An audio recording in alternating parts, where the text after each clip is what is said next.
Sir ਸਾਹਿਬ ਕੀ ਤੁਸੀਂ ਸਿਆਸਤ 'ਚ ਇੱਕ ਭੁਚਾਲ ਹੀ ਲਿਆਂਦਾ? ਨਹੀਂ, ਮੈਂ ਤਾਂ ਨਹੀਂ ਲਿਆਂਦਾ। ਮੈਂ ਤਾਂ ਕੋਸ਼ਿਸ਼ ਕੀਤੀ ਪੂਰੀ ਕਿ ਵੀ ਭੁਚਾਲ ਨਾ ਆਵੇ, ਲੇਕਿਨ ਉਹ ਗੱਲ ਮੈਂ ਉਹੀ ਕਰਨਾ ਵਾ ਜਿਹੜੇ PTI ਵਾਲੇ ਜਿਹੜੇ ਨੇ ਨਾ, ਜਿਸ ਤਰ੍ਹਾਂ ਉਹਨਾਂ ਨੇ ਮਠਿਆਈਆਂ ਵੰਡੀਆਂ ਨੇ ਤੇ ਉਹ ਕਹਿੰਦੇ ਬੜਾ ਕੁਛ ਸਿਤਮ ਜ਼ਰੀਫ ਨੇ ਇੱਕ ਨੇ ਕਿਹਾ, ਉਹਨੇ ਕਿਹਾ ਲੋਕ ਹਸਪਤਾਲ ਜਾਣ ਵਾਸਤੇ ਤੇ ਲੋਕ ਤਿਮਾਰਦਾਰੀ ਵਾਸਤੇ ਜਾਂਦੇ ਨੇ ਤੇ ਦੁਆ ਕਰਦੇ ਨੇ ਕਿ ਹਸਪਤਾਲ ਤੋਂ ਵਾਪਸ ਆਵੇ, ਤੇ PTI ਵਾਲੇ ਕਹਿੰਦੇ ਨੇ ਹਸਪਤਾਲ ਭੇਜ ਕੇ ਤੇ ਤਾੜੀਆਂ ਮਾਰਦੇ ਤੇ ਨਾਲ ਮਠਿਆਈਆਂ ਖਵਾ ਰਹੇ ਨੇ। ਇਹ ਵੀ ਇੱਕ ਦੇਖੋ ਨਾ ਕਿ ਕਿੰਨੀ ਵੱਡੀ ਕੋਈ ਗੱਲ ਪਤਾ ਕੀ ਹੈ ਕਿ ਜਜ਼ਬਾਤ ਦਾ ਇਜ਼ਹਾਰ ਅਕਲ ਦੇ ਨਾਲ ਕਰਨਾ ਚਾਹੀਦਾ। ਇੱਥੋਂ ਉਹਨਾਂ ਦੀ ਇਮੈਚਿਓਰਿਟੀ, ਮੇਰਾ ਕਹਿਣ ਦਾ ਮਕਸਦ ਹੈ ਕਿ ਤੁਹਾਡੀ ਉਹਨਾਂ ਦੇ ਜਿਹੜੇ ਲੋਕ ਨੇ ਉਹਨਾਂ ਦੀ ਇਮੈਚਿਓਰਿਟੀ ਤੁਸੀਂ ਦੇਖੋ, ਕਿਉਂਕਿ ਉਹਦੇ ਬਾਰੇ 'ਚ ਔਰ ਕਿਸ ਤਰ੍ਹਾਂ ਦਾ ਉਹਨਾਂ ਨੇ ਰੱਦ ਅਮਲ ਦਿੱਤਾ ਕਾਨੂੰਨ ਦੀ ਪੇਚੀਦਗੀਆਂ ਨੂੰ ਜਾਣਿਓ ਬਗੈਰ। ਦੇਖੋ ਕਾਨੂੰਨ ਔਰ ਅਦਾਲਤ ਦੇ ਜਿਹੜੇ ਫੈਸਲੇ ਹੁੰਦੇ ਨੇ ਨਾ, ਇਹ ਇਹਨਾਂ ਦਾ ਜਿਹੜਾ ਨਾ, ਜਿਵੇਂ ਕਹਿੰਦੇ ਨੇ ਨਾ ਕਿ ਔਲਿਆਂ ਦਾ ਖਾਧਾ ਤੇ ਸਿਆਣਿਆਂ ਦਾ ਆਖਿਆ, ਇਹਦਾ ਬਾਅਦ ਚੋਂ ਪਤਾ ਲੱਗਦਾ। ਸਹੀ। ਤੇ ਜਦੋਂ ਕਾਨੂੰਨ ਦਾ ਫੈਸਲਾ ਆ ਜਾਂਦਾ, ਜੱਜਿਸ ਦੀ ਲੈਂਗੁਏਜ ਜਿਹੜੀ ਹੈ ਉਹ ਸਾਹਮਣੇ ਆਉਂਦੀ ਹੈ, ਤੇ ਫਿਰ ਤੁਹਾਨੂੰ ਪਤਾ ਚੱਲਦਾ ਕਿ ਇਹਦੇ ਅੰਦਰ ਕਿਹੜੇ ਸਕਾਮ ਰਹਿ ਗਏ ਨੇ, ਸੁਕਮ ਕੀ ਬਚ ਗਿਆ ਕੀ ਨਹੀਂ ਬਚ ਗਿਆ। ਤੇ ਹੁਣ ਉਹਦਾ ਰਿਜ਼ਲਟ ਆ ਗਿਆ ਸਾਹਮਣੇ, ਗਵਰਨਮੈਂਟ ਦਾ ਫੌਰੀ ਰੱਦ ਅਮਲ ਆ ਗਿਆ ਔਰ ਉਹਨਾਂ ਨੇ ਨਜ਼ਰਸਾਨੀ ਦੀ ਅਪੀਲ ਕਰ ਦਿੱਤੀ। ਤੇ ਅੱਜ ਮੈਨੂੰ ਨਹੀਂ ਲੱਗਦਾ ਕਿ ਅੱਜ ਉਹ ਗੁਜ਼ਰ ਵੀ ਜਾਏਗੀ ਤਾਰੀਖ ਤੇ ਕੋਈ ਬਾਨੀ PTI ਸਾਹਿਬ ਜਿਹੜੇ ਨੇ ਉਹ ਨਿੱਜੀ ਹਸਪਤਾਲ 'ਚ ਮੁੰਤਕਲ ਹੋ ਜਾਣਗੇ। ਤੇ ਇਹ ਫਿਲਹਾਲ ਮੈਨੂੰ ਮੁਮਕਿਨ ਨਹੀਂ ਨਜ਼ਰ ਆਉਂਦਾ, ਕਿਉਂਕਿ ਕਾਨੂੰਨ ਮੁਮਕਿਨ ਨਜ਼ਰ ਨਹੀਂ ਆਉਂਦਾ ਤੁਹਾਨੂੰ ਤੇ, ਲੇਕਿਨ ਅਦਾਲਤ ਦਾ ਫੈਸਲਾ ਤੇ ਬਹਰਹਾਲ ਮੌਜੂਦ ਹੈ। ਅਪੀਲ ਵੀ ਤੁਹਾਨੂੰ ਪਤਾ ਉਹ ਵੀ ਇਤਰਾਜ਼ ਲੱਗ ਗਿਆ ਹੋ ਰਹੇ ਤੇ ਜਦੋਂ ਤੋਹੀਨੇ ਅਦਾਲਤ ਦੀ ਦਰਖਾਸਤ ਦਾਇਰ ਹੋ ਜਾਏਗੀ ਤੇ ਫਿਰ ਦੇਖੋ ਤੋਹੀਨੇ ਅਦਾਲਤ ਜਦੋਂ ਦਰਖਾਸਤ ਦਾਇਰ ਹੋਏਗੀ ਨਾ, ਤੇ ਉਸ ਤੋਂ ਬਾਅਦ ਫਿਰ ਅਦਾਲਤ ਦਾ ਰੱਦ ਅਮਲ ਆਏਗਾ, ਉਹਦੇ ਤੇ ਅਸੀਂ ਬਾਅਦ ਚੋਂ ਬਹਿਸ ਕਰਾਂਗੇ ਕਿ ਜੀ ਤੋਹੀਨੇ ਅਦਾਲਤ ਹੋਈ ਹੈ ਜਾਂ ਨਹੀਂ ਹੋਈ। ਤੇ ਉਹ ਜਿਨ੍ਹਾਂ ਨੇ ਅਪੀਲ ਦਾਇਰ ਕਰਨੀ ਹੈ, ਜੇ ਫੈਡਰਲ ਗਵਰਨਮੈਂਟ ਦੀ ਤਰਫੋਂ ਅਪੀਲ ਦਾਇਰ ਹੋ ਰਹੀ ਹੈ, ਤੇ ਉਹਦਾ ਵੀ ਤੇ ਇੱਕ ਜਵਾਜ਼ ਤੁਸੀਂ ਦਿਓਗੇ ਨਾ। ਇੱਕ ਕਾਨੂੰਨੀ ਪੇਚੀਦਗੀ ਦਲਾਇਲ ਦੇ ਉੱਤੇ ਫਿਰ ਦੁਬਾਰਾ ਗੱਲ ਆ ਜਾਏਗੀ। ਉਹ ਜਿੰਨਾ ਤੁਸੀਂ ਇੱਕ ਦੂਸਰੇ ਦੇ ਨਾਲ ਦਲਾਇਲ 'ਚ ਚਲੇ ਜਾਓਗੇ ਤੇ ਮਰੀਜ਼ ਜੇਲ੍ਹ 'ਚ ਬੈਠਾ ਰਹੇਗਾ। ਮਤਲਬ ਕਹਿਣ ਦਾ ਹੈਗਾ, ਮਤਲਬ ਸਵਾਲ ਲੱਗ ਰਿਹਾ ਮੈਨੂੰ ਇਸ ਤਰ੍ਹਾਂ ਤੁਸੀਂ ਕਹਿ ਰਹੇ ਹੋ ਸ਼ਾਇਦ ਗਵਰਨਮੈਂਟ ਟਾਈਮ ਗੇਨ ਕਰ ਰਹੀ ਹੈ। ਨਹੀਂ, ਟਾਈਮ ਗੇਨ ਨਹੀਂ ਕਰ ਰਹੀ। ਜਿਸਲੇ ਦੇਖੋ ਗੱਲ ਹੈਗੀ, ਗਵਰਨਮੈਂਟ ਨੇ ਤੇ ਰੱਦ ਅਮਲ ਆਪਣਾ ਪਹਿਲਾ ਜਿਹੜਾ ਸਾਹਮਣੇ ਆਇਆ ਸਾਡੇ, ਉਹ ਇਹ ਆਇਆ ਕਿ ਜੀ ਅਸੀਂ ਫੈਸਲੇ ਦੇ ਉੱਤੇ ਮਨਵਾਨ ਅਮਲ ਕਰਾਂਗੇ। ਹੁਣ ਇਹਦੇ ਅੰਦਰ ਜਿਹੜੀ ਤੁਸੀਂ ਗੱਲ ਮੈਂ ਜਿਹੜੀ ਤੁਹਾਨੂੰ ਪਹਿਲੇ ਗੱਲ ਕਰ ਰਿਹਾ ਕਿ ਇੱਕ ਤੇ ਕਾਨੂੰਨੀ ਪਹਿਲੂ ਹੈ, ਮੱਦੇ ਨਜ਼ਰ ਹੈ ਜ਼ਿਹਨ 'ਚ ਰੱਖੋ ਕਿ ਹਰ ਕੈਦੀ ਦਾ ਇੱਕ ਆਈਨੀ ਕਾਨੂੰਨੀ ਹੱਕ ਹੈ।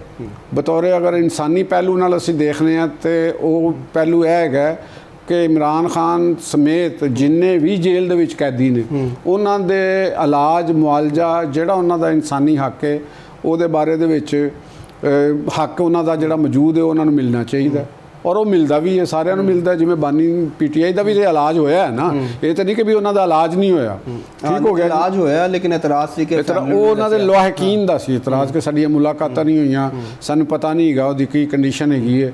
ਤੇ ਉਹਨਾਂ ਦਾ ਵੀ ਇੱਕ ਆਪਣੀ ਜਗ੍ਹਾ ਜਾਇਜ਼ ਸੀ ਕਿ ਸਾਨੂੰ ਆਪਣੇ ਜਿਹੜਾ ਕੈਦੀ ਹੈ, ਮਰੀਜ਼ ਹੈ, ਉਹਨੂੰ ਮਿਲਣ ਦਿੱਤਾ ਜਾਵੇ, ਉਹਦਾ ਦਾ ਸਾਨੂੰ ਪਤਾ ਚੱਲੇ, ਅਸੀਂ ਆਪਣੀ ਅੱਖਾਂ ਨਾਲ ਦੇਖ ਲਈਏ ਉਹਨਾਂ ਦੀ ਸਿਹਤ ਕੈਸੀ ਹੈ, ਕੀ ਗੱਲਬਾਤ ਹੈ। ਤੇ ਉਹ ਹੁਣ ਚਲੋ ਉਹਨਾਂ ਦੀ ਸਿਸਟਰ ਉਹਨਾਂ ਨੂੰ ਮਿਲ ਆਈ ਤੇ ਉਹਨਾਂ ਨੇ ਦੇਖ ਵੀ ਲਿਆ ਹੋਣਾ।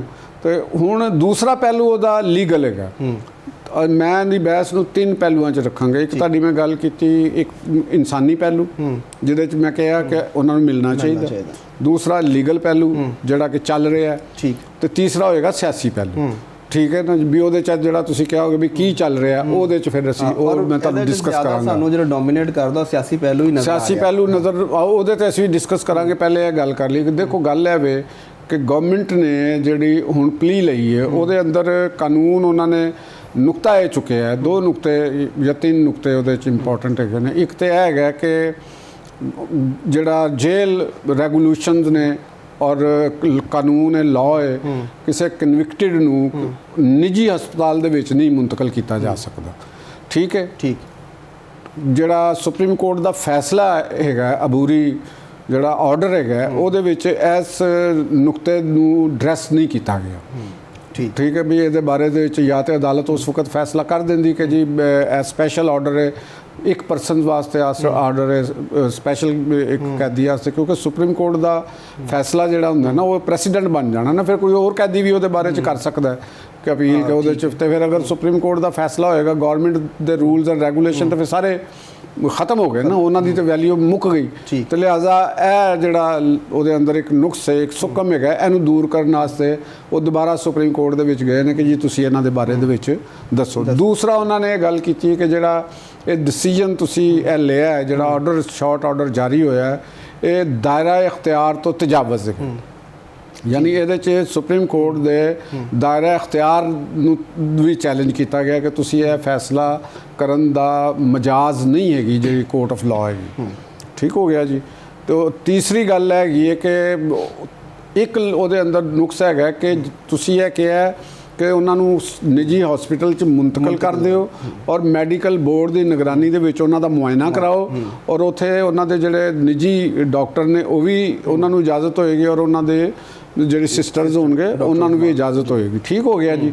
ਹੁਣ ਉਹਦੇ ਅੰਦਰ ਅੱਗੋਂ ਕਿਉਂਕਿ ਤਫਸੀਲੀ ਫੈਸਲਾ ਤੇ ਆਇਆ ਨਹੀਂ, ਸ਼ਾਰਟ ਆਰਡਰ ਹੈਗਾ, ਉਹਦੇ 'ਚ ਇਹ ਨਹੀਂ ਹੈਗਾ ਕਿ ਆਇਆ ਉਹਨਾਂ ਨੂੰ ਸਿਰਫ ਉਸ ਮੁਆਇਨੇ ਦੇ ਦੌਰਾਨ ਤੱਕ ਹਸਪੀਟਲ 'ਚ ਰੱਖਣਾ ਜਾਂ ਕਿ ਉਹ ਜਦ ਤੱਕ ਉਹ ਤੰਦਰੁਸਤ ਨਹੀਂ ਹੋ ਜਾਂਦੇ ਉਨੀ ਦੇਰ ਤੱਕ ਤੁਸੀਂ ਉੱਥੇ ਹੀ ਉਹ ਰੱਖਣਾ ਪਏਗਾ, ਕਿਉਂਕਿ ਸਿਕਿਉਰਿਟੀ ਕਹਿੰਦੇ ਨੇ ਕਿ ਉਹ ਜ਼ਾਹਿਰ ਜੋ ਮੈਡੀਕਲ ਬੋਰਡ ਦੀ ਰეკਮੈਂਡੇਸ਼ਨਸ ਹੋਣਗੀਆਂ ਉਹਦੇ ਤੇ ਹੀ ਚੱਲੇਗਾ। ਦੇਖੋ ਉਹ ਗੱਲ ਅਸੀਂ ਪਿਓਰ ਲੀਗਲ ਬੁਨਿਆਦ ਕਰ ਰਹੇ ਹਾਂ, ਅਦਾਲਤ ਦੀ ਜਜਮੈਂਟ ਵਿੱਚ ਇਹ ਨਹੀਂ ਹੈਗਾ। ਜਾਂ ਤਾਂ ਅਦਾਲਤ ਆਪਣੀ ਜਜਮੈਂਟ 'ਚ ਦੇਖ ਦਿੰਦੀ ਕਿ ਅਗਰ ਉਹ ਕਹਿੰਦੇ ਨੇ ਮੈਡੀਕਲ ਬੋਰਡ ਕਹਿੰਦਾ ਕਿ ਇਹਨਾਂ ਨੂੰ ਹਸਪੀਟਲ ਦੇ ਵਿੱਚ ਰਹਿਣਾ ਲਾਜ਼ਮ ਹੈਗਾ, ਇਹ ਕੋਰਟ ਲਿਖਦੀ ਸ਼ਾਰਟ ਆਰਡਰ ਦੇ ਵਿੱਚ, ਤੇ ਫਿਰ ਉਹਨਾਂ ਨੂੰ ਉੱਥੇ ਹੀ ਰੱਖਿਆ ਜਾਵੇ। ਠੀਕ ਹੈ। ਤੇ ਉਹਨਾਂ ਨੂੰ ਵਾਪਸ ਕਰਤਾ ਜਾਵੇ। ਨਹੀਂ ਤੇ ਇਹਦੇ ਬਾਰੇ 'ਚ ਇੱਕ ਉਹਨਾਂ ਨੇ ਪੁੱਛਿਆ ਜੀ ਤੁਸੀਂ ਇੱਕ ਸਪੈਸੀਫਿਕ ਉਹਨਾਂ ਦੀ ਸਾਨੂੰ ਨਹੀਂ ਪਤਾ ਹੈਗਾ, ਗਵਰਨਮੈਂਟ ਨੂੰ ਤੁਸੀਂ ਦੱਸ ਦਿਓ ਕਿ ਵੀ ਕੀ ਕਰਨਾ।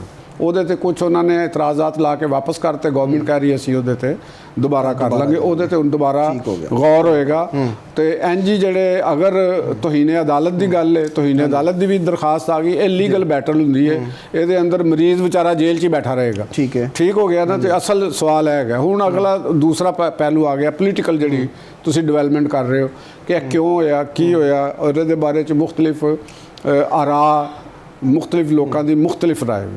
ਅਸਲ ਤੇ ਇਹ ਚੀਜ਼ ਹੈ ਨਾ ਕਿ ਇਹਨੂੰ ਕਿਹਾ ਜਾ ਰਿਹਾ ਹੈ ਕਿ ਇਹ ਡੀਲ ਹੈ। ਹਾਂ ਠੀਕ ਹੈ। ਔਰ ਜਿਹੜਾ ਗਵਰਨਮੈਂਟ ਦਾ ਮੌਕਾ ਫਿਰ ਤੇ ਆ ਰਿਹਾ ਹੈ ਕਿ ਉਹ ਕਹਿ ਰਹੇ ਡੀਲ ਨਹੀਂ ਹੈ, ਬਲਕਿ ਇਹ ਤੇ ਕੋਈ ਪੀਟੀਆਈ ਕੋਲ ਹੁਣ ਹਮਦਰਦੀ ਕਾਰਡ ਰਹਿ ਗਿਆ ਤੇ ਉਹ ਖੇਲ ਰਹਿਣਾ ਹੈ। ਨਹੀਂ, ਅਗਰ ਅਸੀਂ ਦੇਖੀਏ ਗੱਲ, ਕੁਝ ਚੀਜ਼ਾਂ ਸਾਨੂੰ ਲੱਗਦੀਆਂ ਨੇ, ਬਾਜ਼ ਚੀਜ਼ਾਂ ਐਸੀਆਂ ਲੱਗਦੀਆਂ ਨੇ ਕਿ ਜਿਹੜਾ ਅਚਾਨਕ ਸਾਨੂੰ ਲੱਗਦਾ ਕਿ ਅਚਾਨਕ, ਲੇਕਿਨ ਤੁਸੀਂ ਇਹ ਜ਼ਿਹਨ 'ਚ ਰੱਖੋ ਕਿ ਇਹ 2 ਫਰਵਰੀ ਦੇ ਵਿੱਚ ਇਹ ਪਟੀਸ਼ਨ ਫਾਈਲ ਹੋਈ ਸੀ ਜਿਹੜੀ ਉਹਨਾਂ ਦੇ ਵਰਸਾ ਦੀ ਤਰਫੋਂ, ਤੇ ਉਹਦਾ ਜਿਹੜਾ ਮੈਡੀਕਲ ਰਿਪੋਰਟ ਛਾਇਆ ਹੋਈ ਉਹਨਾਂ ਨੂੰ ਭੇਜੀ ਗਈ, ਜਿਹਦੇ ਵਿੱਚ ਇਹ ਦੱਸਿਆ ਗਿਆ ਕਿ ਜੀ ਉਹਨਾਂ ਨੂੰ ਮੁਖਤਲਿਫ ਕਿਸਮ ਦੇ ਜਿਹੜੇ ਮਸਾਇਲ ਨੇ, ਹੈਲਥ ਰਿਲੇਟਿਡ ਇਸ਼ੂ ਨੇ, ਉਹ ਹੈ ਨੇ, ਤੇ ਉਹਨੂੰ ਤੁਸੀਂ ਇਜਾਜ਼ਤ ਦਿਓ। ਇਹ ਫਿਰ ਆਈ ਉਹਨੂੰ ਕੁਛ ਦੇਖੋ ਪਾਕਿਸਤਾਨ ਦੀ ਜਿਹੜੀ ਸਿਆਸਤ ਦਾ ਜਿਹੜਾ ਇੱਕ ਔਰ ਪਾਕਿਸਤਾਨ ਦੀ ਪਾਵਰ ਕੋਰੀਡੋਰਸ ਦੇ ਅੰਦਰ ਜਿਹੜਾ ਕੁਝ ਚੀਜ਼ਾਂ ਹੁੰਦੀਆਂ ਨੇ, ਬੈਕਡੋਰ ਡਿਵੈਲਪਮੈਂਟਸ ਜਿਹੜੀਆਂ ਹੁੰਦੀਆਂ ਨੇ, ਉਹਨਾਂ ਦੇ ਵਿੱਚ ਬਾਜ਼ ਇਸ਼ਾਰਿਆਂ ਦੇ ਉੱਤੇ, ਸਾਇੰਸ ਦੇ ਉੱਤੇ ਲੋਕ ਜਿਹੜੇ ਹੁੰਦੇ ਨੇ, ਤਾਕਤਵਰ ਲੌਬੀਆਂ ਜਿਹੜੀਆਂ ਨੇ ਉਹ ਐਕਟ ਕਰਦੀਆਂ ਨੇ। ਠੀਕ ਹੈ। ਹੁਣ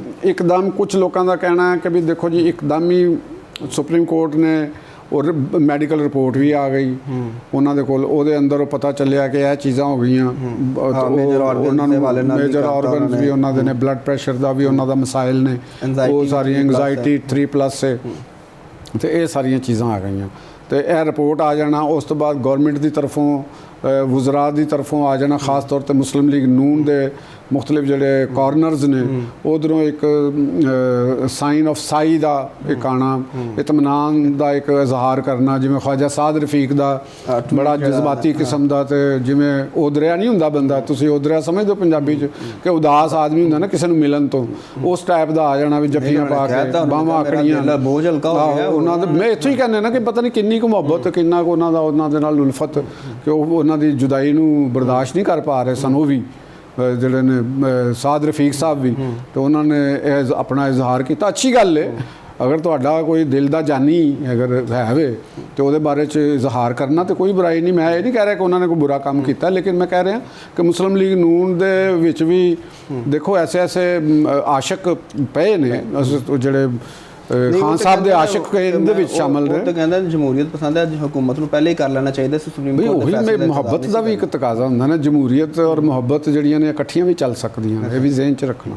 ਤੇ ਉਧਰੋਂ ਆਇਆ ਫਿਰ ਤਾਰਿਕ ਫਜ਼ਲ ਚੌਧਰੀ ਸਾਹਿਬ, ਰਾਣਾ ਸਨਾਉल्ला ਸਾਹਿਬ ਨੇ ਫੌਰੀ ਤੌਰ ਦੇ ਉੱਤੇ ਕਿਹਾ ਜੀ ਅਸੀਂ ਫੈਸਲੇ ਤੇ ਮੰਨਵਾਨ ਅਮਲ ਕਰਾਂਗੇ। ਤੇ ਇੱਥੋਂ ਫਿਰ ਕੁਝ ਲੋਕਾਂ ਨੇ ਉਹਨੂੰ ਉਹਦੇ ਅੰਦਰ ਇਹ ਚੀਜ਼ ਨੂੰ ਡਿਵੈਲਪ ਹੋਇਆ ਕਿ ਇਹਦਾ ਮਤਲਬ ਕਿ ਜਿਹੜੀਆਂ ਇਹ ਚੀਜ਼ਾਂ ਹੋਈਆਂ ਨੇ ਤੇ ਇਹ ਕੋਈ ਪਿੱਛੇ ਕੁਛ ਨਾ ਕੁਛ ਤੇ ਡੀਲ ਹੈ। ਕੁਝ ਲੋਕਾਂ ਨੇ ਕਿਹਾ ਜੀ ਦੇਖੋ ਐਸਟੈਬਲਿਸ਼ਮੈਂਟ ਦੀ ਮਰਜ਼ੀ ਤੋਂ ਬਗੈਰ ਤੇ ਅਦਾਲਤ ਫੈਸਲਾ ਨਹੀਂ ਸੀ ਦੇ ਸਕਦੀ। ਇਹਦਾ ਮਤਲਬ ਹੈ ਕਿ ਐਸਟੈਬਲਿਸ਼ਮੈਂਟ ਦੀ ਵੀ ਇਹਦੇ 'ਚ ਤਾਇਦ ਹਾਸਲ ਹੈ। ਇਹ ਬੜਾ ਅਹਿਮ ਨੁਕਤਾ ਹੈ, ਇਹਦੇ ਉੱਤੇ ਤੁਹਾਡੇ ਨਾਲ ਤਫਸੀਲ ਨਾਲ ਗੱਲ ਕਰਨੀ ਹੈ।